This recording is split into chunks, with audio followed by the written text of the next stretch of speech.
Assalamualaikum warahmatullahi wabarakatuh. Hadirin jamaah salat Isya, salat tarawih dan salat witir yang dirahmati oleh Allah Subhanahu wa taala. Sebelum melaksanakan salat tarawih ada beberapa informasi yang perlu kami sampaikan. Informasi yang pertama yaitu yang bertindak sebagai imam tarawih pada malam kali ini yaitu bersama Ustadz Abdul Aziz Al-Hafidh dengan imam witir saudara Muhammad Junaidi. Kemudian kultum pada malam hari ini yaitu bersama Ustadz Abdul Hadi LC. Kepada seluruh jamaah Masjid Al-Huda untuk selalu mengenakan masker, kemudian membawa peralatan sholat sendiri, mencuci tangan atau menggunakan hand sanitizer yang telah disediakan oleh takmir Masjid Al-Huda, dan juga selalu menjaga kesehatan masing-masing. Kami ulangi, kepada seluruh jamaah Masjid Al-Huda untuk selalu mengenakan masker, kemudian mencuci tangan atau menggunakan hand sanitizer yang telah disediakan oleh takmir Masjid Al-Huda, kemudian membawa peralatan sholat sendiri dan juga menjaga kesehatan masing-masing.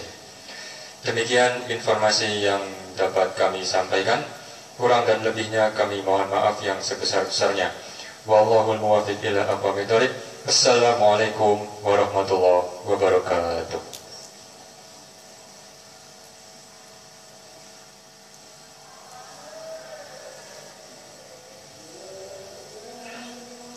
Assalamualaikum warahmatullahi wabarakatuh. Bismillahirrahmanirrahim. Alhamdulillahi rabbil alamin. أشهد أن لا إله إلا الله وحده لا شريك له وأشهد أن سيدنا ونبينا محمدا عبده ورسوله الصادق الوعد الأمين. اللهم صل وسلم وبارك عليه وعلى آله وصحبه أجمعين. أما بعد. Hadirin, hadirat, para jamaah semuanya rahimakumullah. Pertama-tama mari kita panjatkan puji syukur, alhamdulillah wa syukrulillah, atas limpahan rahmah, ni'mah, hidayah, taufik dari Allah subhanahu wa ta'ala kepada kita semua. Yang kedua, salawat dan salam kita haturkan kepada junjungan kita Nabi Agung Sayyiduna Muhammad sallallahu alaihi wasallam, juga kepada para keluarga dan para sahabatnya.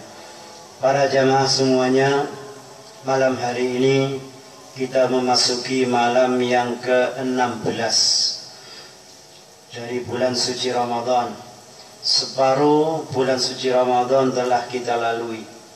Sungguh kita bahagia bisa bertemu kembali dengan bulan suci Ramadan, bisa memakmurkan masjid Allah. Tetapi kita bersedih karena banyak masjid-masjid dan musalla yang kosong. Banyak jamaah yang entah takut keluar atau bagaimana. Sebenarnya orang pergi ke masjid tidak usah takut. Tadi sudah saya sampaikan dalam khutbah Jumat di tempat ini, ahabbul biladi ilallahi masajiduha wa abghadul biladi ilallahi aswaquha. Hadisun sahih rawahul Imam Muslim. Hadis diriwayatkan oleh Imam Muslim. Tempat-tempat yang paling dicintai Allah itu masjid-masjidnya, dan tempat yang paling dibenci Allah itu pasar-pasarnya.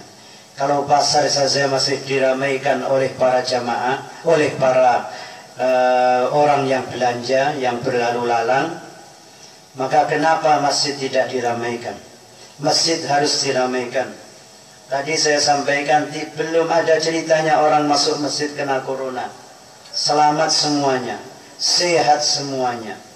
Yang diisukan pada minggu-minggu awal dulu di Kebon Jeruk ada sekian jamaah tetap melaksanakan sholat Jumat, kemudian mereka dikarantina selama 2 minggu. Diberitakan ada yang kena corona 3 orang, padahal tidak ada. Tidak ada yang kena. Kesaksian dari orang yang ikut hadir, tidak ada yang kena corona. Masjid tempat paling bersih, tempat yang dicintai Allah.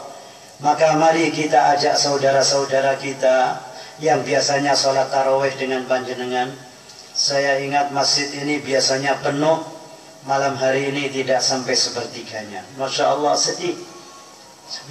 Belum ada ceritanya sejak zaman Nabi SAW sampai hari ini. Malam Ramadan masjid sepi, belum ada ceritanya. Mungkin ada ceritanya di negeri-negeri yang dihuni oleh minoritas kaum muslimin.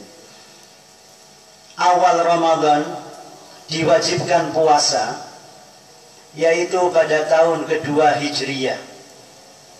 Tahun kedua Hijriyah, betul. Pada waktu itu Nabi SAW keluar ke masjid melaksanakan sholat tarawih. Sahabat banyak yang mengikuti.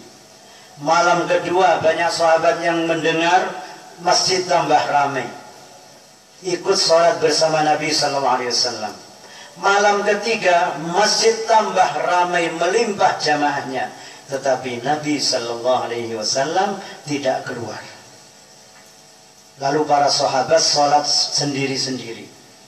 Kemudian dalam kesempatan yang lain Rasulullah SAW menjelaskan kepada para sahabat, aku tidak keluar pada malam kemarin itu karena aku khawatir nanti kalau sholat tarawih diwajibkan atas kalian.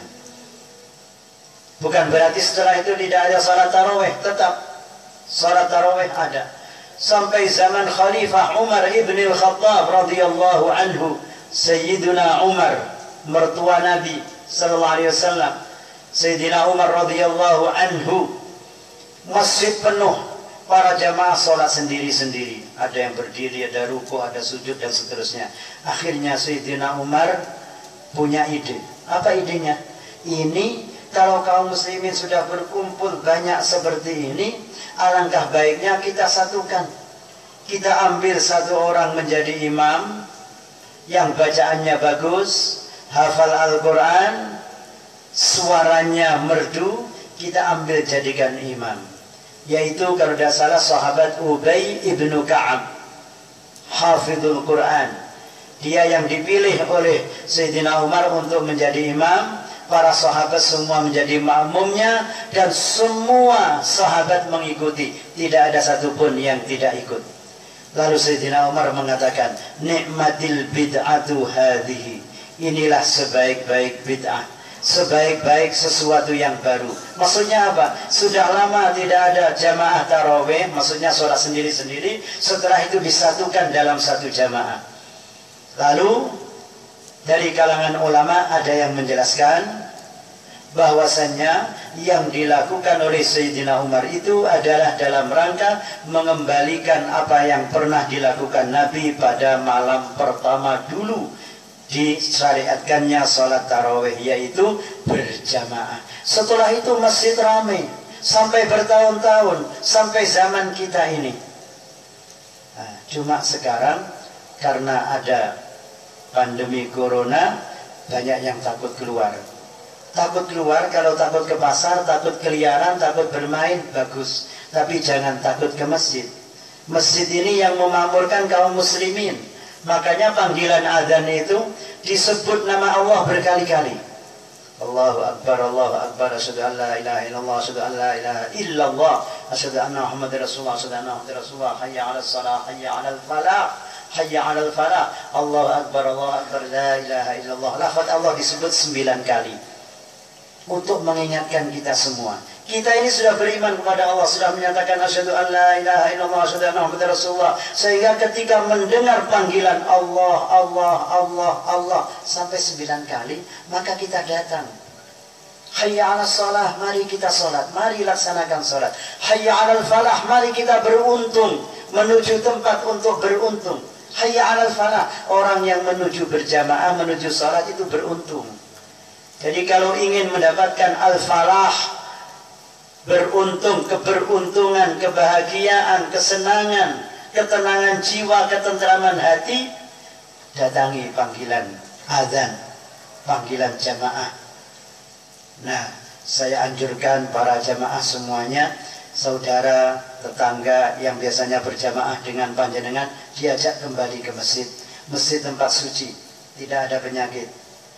Justru kalau di rumah kemungkinan Kadang sandal masuk, kadang belanja dari pasar, sayuran yang belum dicuci juga masuk ke rumah, masuk ke rumah. Tapi kalau ke masjid semua yang masuk suci, bersih. Tidak hadas kecil, tidak hadas besar. Dijelaskan di dalam hadis Nabi sallallahu alaihi wasallam, siapa yang mengambil air wudhu dengan sempurna, membasuh wajah, membasuh kedua tangan, mengusap kepala, membasuh kedua kaki, maka dosanya berjatuhan bersama tetesan air wudhu sampai tetesan terakhir. Bahkan sampai dosa yang ada di dalam kuku ini akan ikut berjatuhan. Itu baru wudhu. Kemudian setelah wudhu melangkahkan kaki ke masjid, kaki kanan melangkah, derajat diangkat. Kaki kiri melangkah, dosa dikurangi. Terus begitu. Nah kalau panjenengan dari rumah ke masjid 50 meter, kira-kira kalau 1 meter 3 langkah berarti 150 langkah. Pulang pergi 300 langkah, berarti derajat dinaikkan 150, dosa dikurangi 150. Lagi setelah itu masuk ke masjid, sholat 2 rakaat. Orang setelah wudhu sempurna sholat 2 rakaat, diampuni dosanya oleh Allah subhanahu wa ta'ala. Sungguh bahagia, sungguh menyenangkan jadi orang Islam. Jaminan-jaminan dari Allah, dari Rasulullah SAW banyak sekali untuk penghapusan dosa. Belum lagi kita berada di bulan yang penuh berkah. Tadi saya sampaikan di sini bahwasanya orang yang berpuasa itu setiap hari malaikat memohonkan ampun mulai dari pagi hari sampai berbuka. Malaikat memohonkan ampun. Malam harinya, setiap malamnya oleh Allah diampuni dosanya. Hadis sahih. Tadi saya sampaikan 5 macam yang diberikan kepada umat Nabi. Ini singkatnya saja. Jadi orang yang berpuasa setiap hari dimohonkan ampun oleh malaikat, malam harinya selalu diampuni oleh Allah subhanahu wa ta'ala. Para jamaah semuanya, siapa lagi kalau bukan kita yang memakmurkan masjid Allah? Siapa lagi kalau bukan orang yang muslim mukmin yang datang ke masjid? Jangan mau kita dipengaruhi oleh non-muslim, jauh dari tempat ibadah, jauh dari tempat ibadah. Jangan berkumpul, kita berkumpul, kita berjamaah. Anjuran Nabi seperti itu, jangan takut. Kita tidak menantang penyakit, kita berhati-hati, tapi jangan takut berlebihan. Bagaimana supaya tidak takut? Jangan sering melihat berita yang tentang corona. Yang banyak kena itu non-muslim. Yang banyak kena mereka yang di negara-negara kafir. Yang di negara Islam jarang. Para jamaah semuanya, bulan suci Ramadan, bulan kesempatan bagi kita semua untuk mendekatkan diri kepada Allah subhanahu wa ta'ala. Karena rahmat Allah berlipat-lipat, keberkahan dari Allah berlipat-lipat dari semua ibadah yang kita kerjakan. Tidurnya orang yang berpuasa ibadah.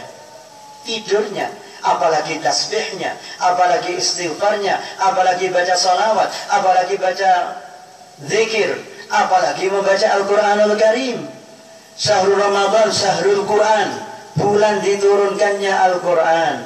Para sahabat dulu berlomba-lomba membaca Al-Quran sampai berkali-kali khatam di bulan suci Ramadan ini. Di bulan suci Ramadan, maka kita usahakan di bulan suci Ramadan ini membaca Quran yang sebanyak-banyaknya. Kita disuruh lebih banyak di rumah, maksudnya tidak keliaran kemana-mana. Kesempatan di rumah, berkumpul keluarga, kita membaca Al-Quran, memberi contoh kepada putra-putri. Nanti putra-putri panjenengan akan senang cinta kepada kitab Allah subhanahu wa ta'ala. Akan tertanam di dalam jiwa putra-putri panjenengan, bapakku, ibuku selalu membaca Al-Quran, bapakku, ibuku selalu membaca Al-Quran. Kalau begitu aku juga akan membacanya. Begitu. Ditanamkan rasa cinta kepada kitab Allah subhanahu wa ta'ala. Dan di bulan suci Ramadan ini Allah menurunkan Al-Quran. Al-Quran petunjuk bagi umat manusia, petunjuk bagi orang yang beriman, petunjuk bagi orang yang bertakwa. Kalau kita tidak dekat dengan Al-Quran, mau ambil petunjuk dari mana? Orang kadang-kadang percaya kepada